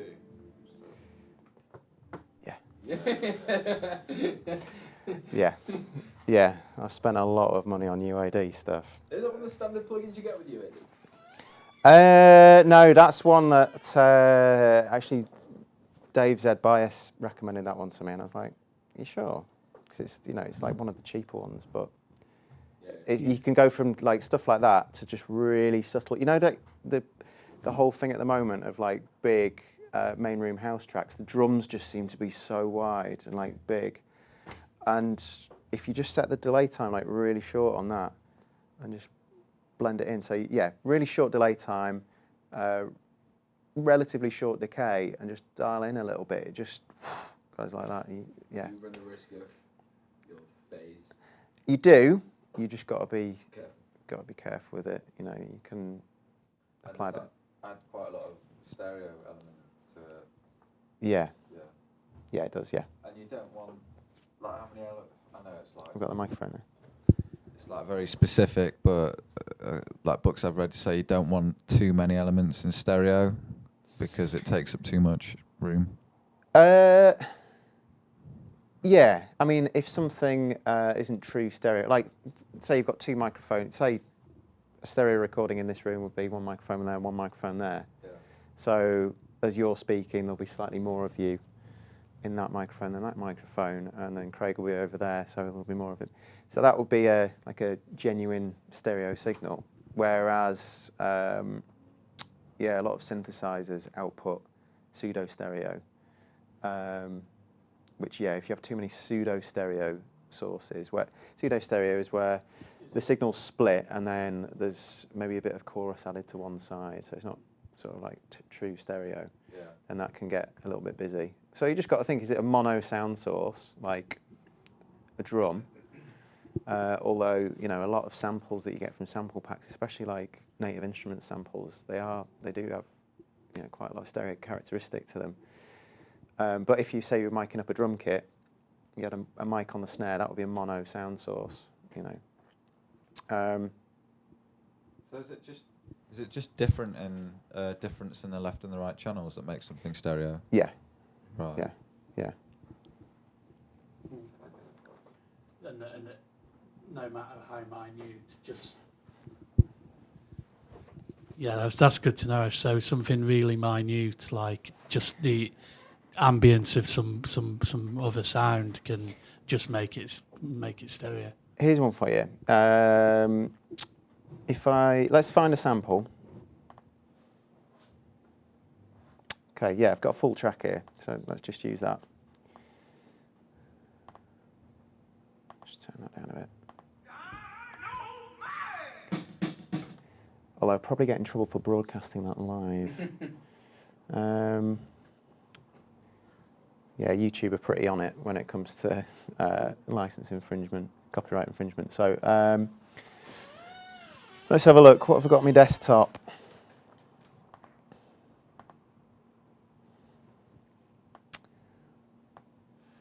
Ah, here we go. I can use this as an excuse to plug the Honey Badgers, which is my friend's band. I'll mix this down using UAD. Let's just see if there's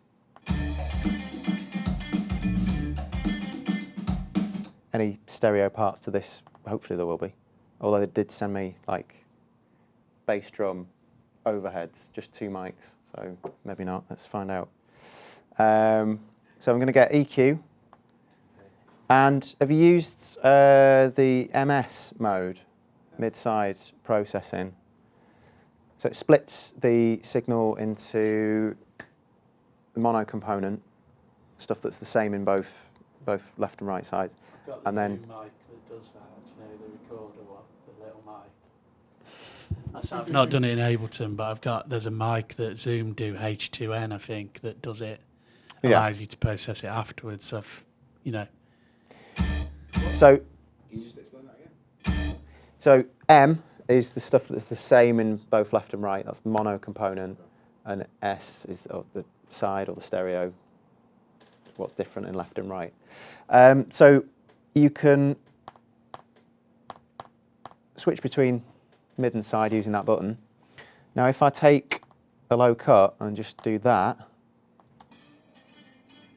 what you're hearing there is just the stereo part of the signal. And vice versa, you know. If I wanted to make that, you know, mono, I'll just do that, take off all the sides. And obviously if I do that, then that's mid and side out of there.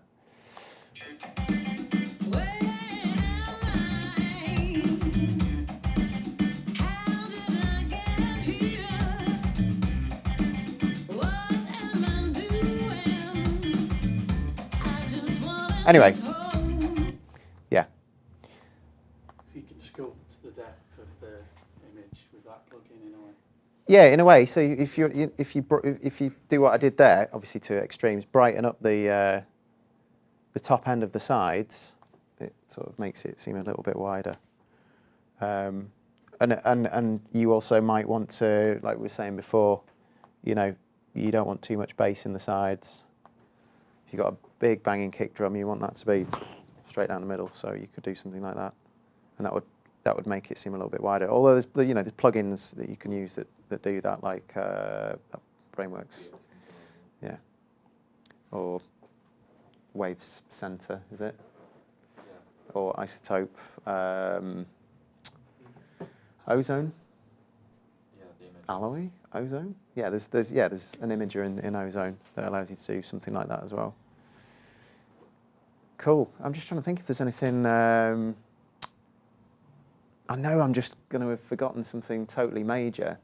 So what I might have to do is just have a quick look at the website. I don't want to leave anything off. So yeah, just to recap so far, there is more content now.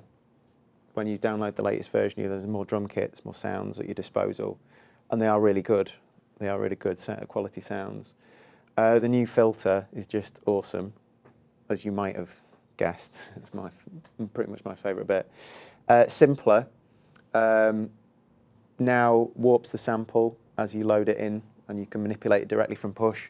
You can have it as one-shot mode, and you can slice it up. You can place your own slices. You can augment the slices that are there. You can step sequence those slices. You can convert it to a drum rack, and then each slice can have its own device chain. There are new instruments for Max for Live. We just looked at one of them there. One of them is designed specifically for push. I can't remember the name of it. What are the other two called? There's one. Is there a mono one? Let's have a look. Oh, is it? No, it's not that mono sequencer thing, is it? Or is that already on it? You can play with Multi and Poly. Poly, Is it also a standard now? I think you get a cut down version as standard. Right. But then they gave me a license, which is very kind of them. It's a convolution reverb. There you go. as well. Multi is. Yeah, it's good. I've had a play around with that. That's really good. Yeah, I think that's the one that's basically designed for push because you've got pretty much everything at your fingertips straight away. Different modes, and then, yeah.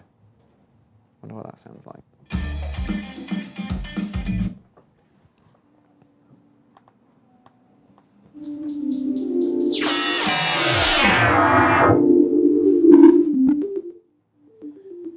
Oh, that's nice, isn't it? Sound out of this world.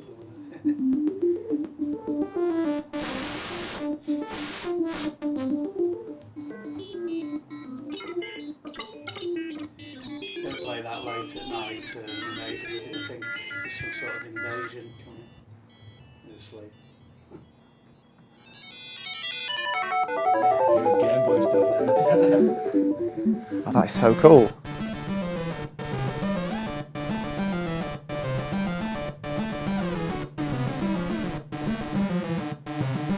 Nice. Right. Anyway, yeah. So that's multi. I think we'll be using a little bit more of that. Poly.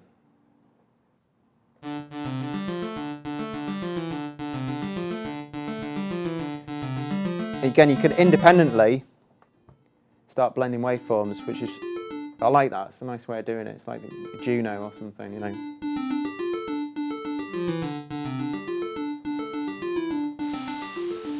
Bit of noise in there. Pulse width modulation, so changing the width of the square wave. Changing the octave of the sub-oscillator. That's a bit of ring mod. High pass and low pass individual separate filters. Do you ever get blown away with just like how much there is to play with? I love how they all have oscilloscopes on now, so you can actually see what's going on with the Yeah. waveform. Yeah. Can I just ask before, I'm sure I already know how to do this because I think you answered it before. Every time I open Simpler, the velocity is on 35%. Drives me mad, so I have to change it every time. Do you change it via configure? All you do is just set it to whatever you want it to be, and save as default preset. There. Yeah. Makes sense, doesn't it? You know, you're just too lazy to just like do it. Just work it out just every time. Nick, you just pass that over to Craig. Cheers. Mate. While we're on that same subject, my mate showed me there's a spectrum analyzer. I don't know whether that's new. I think that's Max for Live, or it might be a community one. There is a spectral analyzer Yeah, like that built in. yeah, that's the one. Yeah, that's the one. Yeah, No, that's been there for a while. That that's one. it, right? Yeah. It's the friend. Fairly new. wouldn't say. The old friend. So what is the main selling point that the Push 2 has that the Push 1 doesn't? Why would I get a Push 2 if I have a Push 1? For me personally, the two main things that have jumped out at me. The first one is the ability to handle samples, so it means that I don't have to do that, look at the computer whilst I'm handling my samples. But the other rather mundane one is the EQ point, is just being able to, just use EQ from this as a hands-on tactile thing, and like using the lugs rather than, looking at spectral analyzers all the time, just going, does that sound right? Yeah. Because don't get me wrong, it's brilliant high resolution spectral analyzer, really simple and cluttered interface, but At the end of the day, that's what it sounds like, isn't it? yeah, and it's all too easy to get caught up in what music looks like, all these pretty coloured blocks and stuff. Whereas that, there's not as much to look at in terms of screen. Yes, you've got buttons to play with and what have you, but it's a lot more hands-on. You've got, your mixer right there, your send levels, all your devices just at your fingertips in a way that's. It's all about these little tiny tweaks that make workflow, and we're talking like seconds. We're talking like a couple of seconds, but sometimes that can just make all the difference between. Unless they've updated the software, Push 1 can't host third-party VSTs either, can it? That I know of, not by default anyway. Not by default. You can Yeah. load them into a rack, save the rack, and It's then. a lot more work to get it. To Again, that, we're yeah. talking 5 seconds, but yeah, it makes all the difference. Those few seconds, yeah. Also, they're doing 30% off that as well. Yeah, so if you're going to change that. Yeah, if you're going to change 30% off that to get I that. think the way it feels as well, the pads feel much nicer. The old ones feel, in comparison, so much more clunky. You don't have enough give in them Yeah. compared to something like Machine, which always felt quite playable. The other thing for me was, and again, we're splitting hairs. They're both amazing pieces of kit, and we are splitting hairs. But just these buttons always felt like they were just poking out a little bit, Yeah, and you that's needed to like really crunch it down. Whereas this, there's a satisfying click. For what it's worth. And again, It's satisfying. it's satisfying. You know that you're in record because it does that. That's BMW level. It is, yeah. It's Beamer level, and again, it shouldn't matter, but those rotaries just like feel so nice. And I'm turning into the person that I hate. It's what it sounds like at the end of the day. But it's a great tool for getting some really cool I results. think it gives that a lot of scope as well. I've already started to see people develop hacks for the screen. Yeah. It I've opens up a lot of opportunity to. Someone was watching like Breaking Bad on it Yeah, the other yeah. day. Someone hacked it and was watching Breaking Bad, and then someone has hacked it so you can see all the clips from session view in there as well, all the names and everything. Because still you've got your colour scheme, but right now you can't see individual clip names. But someone had done a patch where you can do that. With Ableton, they encourage that sort of thing, don't they? They don't. Ableton do encourage that sort of hackery, yeah. About link. I knew someone was going to ask that. Thankfully, no one else has got a laptop with them. Link is a way of syncing up 2 or more machines over a network, and that could be Wi-Fi or. In the option in the set, I can find. You're going to ask that.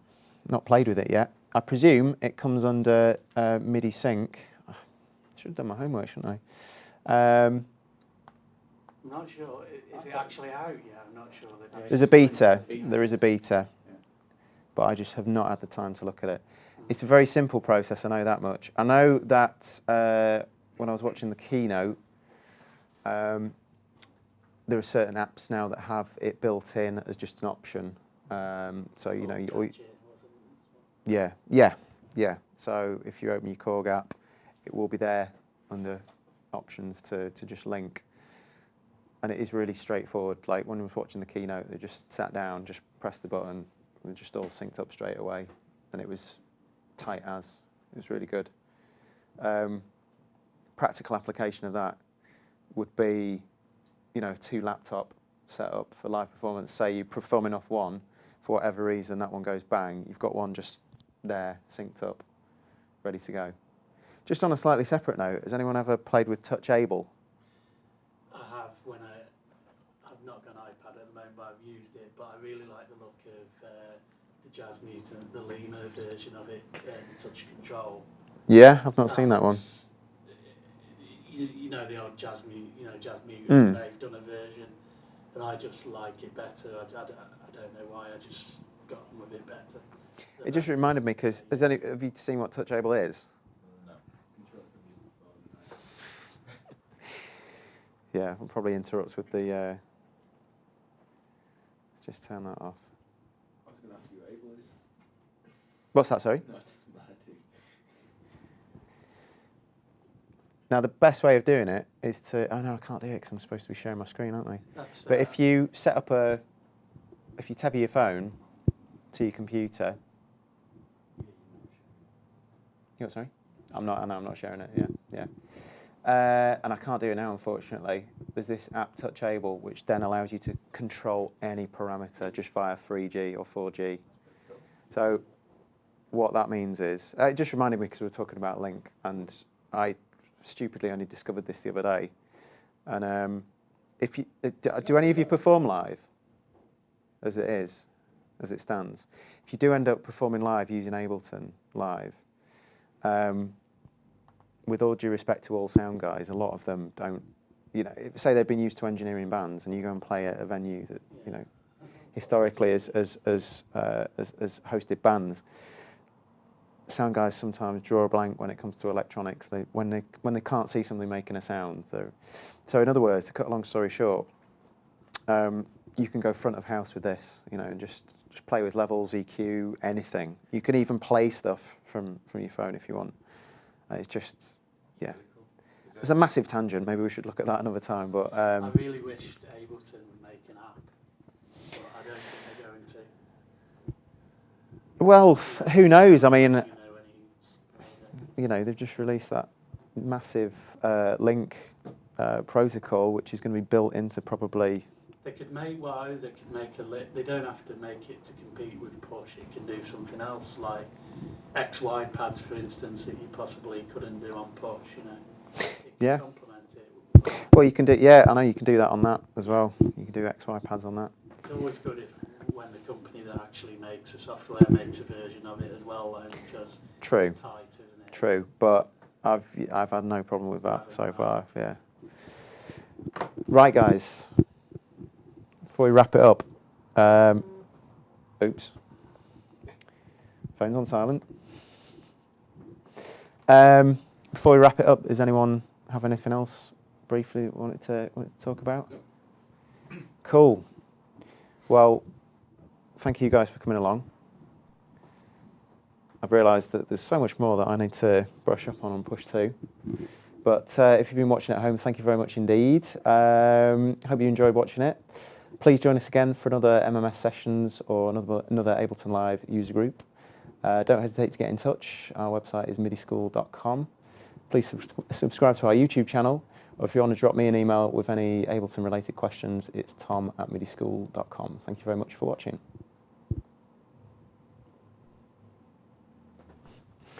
Cool.